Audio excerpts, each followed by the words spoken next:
नमस्कार, आप देख रहे हैं प्रजातंत्र टीवी हिंदी न्यूज चैनल।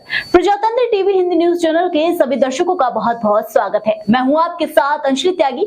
आइए शुरुआत करते हैं आज की कुछ खास खबरों के साथ। दिल्ली में पेड़ों की कटाई को लेकर आप नेता का एलजी पर बड़ा आरोप। एलजी के इशारे पर काटे गए 1100 पेड़। डीडीए के वाइस चेयरमैन ने हलफनामे में कबूला।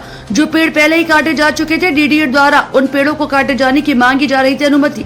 कानून की उड़ाई जा रही हैं धज्जियां। डीडीए ने अपने हलफनामे में कबूला की 468 पेड़ फॉरेस्ट के काटे गए और नॉन फॉरेस्ट इलाके के 174 पेड़ काटे गए। डीडीए ने अपने हलफनामे में माना कि न तो सुप्रीम कोर्ट और न ही दिल्ली सरकार ने दी थी पेड़ काटने की अनुमति। अब कैबिनेट मंत्री सौरभ भारद्वाज का बयान। कल सुप्रीम कोर्ट की चीफ जस्टिस की बेंच के सामने दिल्ली के रिज इलाके में करीब 1100 पेड़ों को गैर कानूनी तरीके से कटवाने का मामला आ रहा है।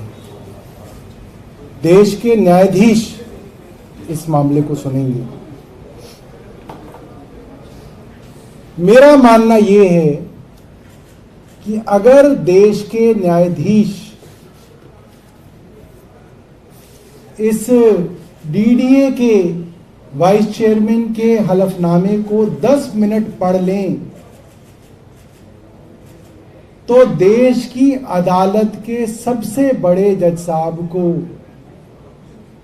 ना सिर्फ पर्यावरण की, ना सिर्फ डीडीए की, बल्कि केंद्र सरकार और उनके लगाए हुए एलजी के बारे में सब कुछ पता चल जाएगा। सब कुछ।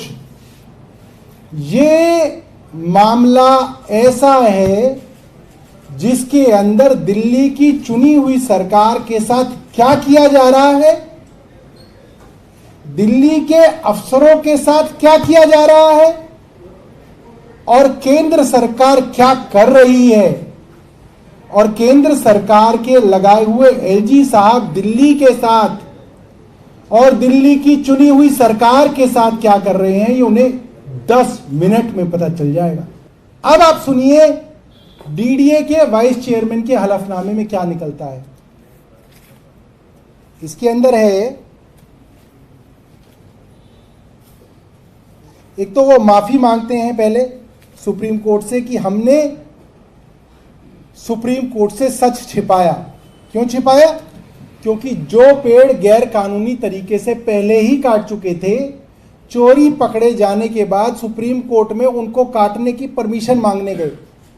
पहले काट चुके हैं, बाद में परमिशन मांगने गए कि साहब हमें पेड़ काटने हैं, परमिशन दे दो। वो परमिशन सुप्रीम कोर्ट ने रिजेक्ट कर दी। तो आपने झूठ बोला कोर्ट में, एलजी साहब के डीडीए ने झूठ बोला। उसके लिए पहले तो उन्होंने माफी मांगी, मतलब उन्होंने अपनी चोरी कबूल कर ली। आगे क्या लिखते हैं सुनिएगा। उन्होंने ये मान लिया कि ये पेड़ 16 फरवरी से लेकर 10 दिन के अंदर गैर कानूनी तरीके से काटे गए। अब डीडीए ने एक वाइस चेयर, डीडी की एक कमेटी बनी जिसका हलफनामे के अंदर उन्होंने बताया। उसके अंदर आप सुनिए कि हुआ क्या। इस कमेटी ने यह बताया कि उस जगह पे जितने पेड़ कटे डीडीए के हिसाब से, उसमें जंगल यानी कि फॉरेस्ट एरिया के करीब 468 पेड़ काटे गए। ये डीडीए का हलफनामा है, कबूल कर लिया डीडीए ने। और नॉन फॉरेस्ट एरिया के 174 पेड़ काटे गए। ये डीडीए कह रही है। हालांकि आरोप इनके ऊपर 1100 पेड़ों का है, मगर इन्होंने 468 जमा 174 इतने पेड़ों को गैर कानूनी ढंग से काटा गया, ये तो इन्होंने अपने हलफनामे में मान लिया है।